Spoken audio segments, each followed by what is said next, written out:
بسم الله الرحمن الرحيم.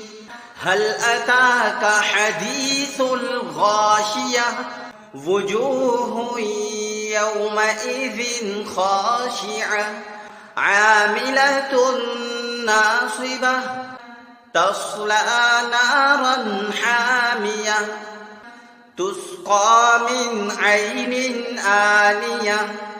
ليس لهم طعام إلا من ضريع لا يسمن ولا يغني من جوع وجوه يومئذ ناعمة لسعيها راضية في جنة عالية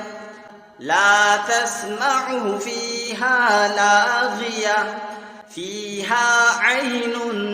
جارية فيها سرر مرفوعة وأكواب موضوعة ونمارق مصفوفة وزرابي مبثوثة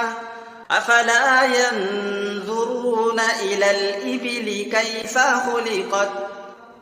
وإلى السماء كيف رفعت وإلى الجبال كيف نصبت وإلى الأرض كيف سطحت فذكر إنما أنت مذكر لست عليهم بمسيطر إلا من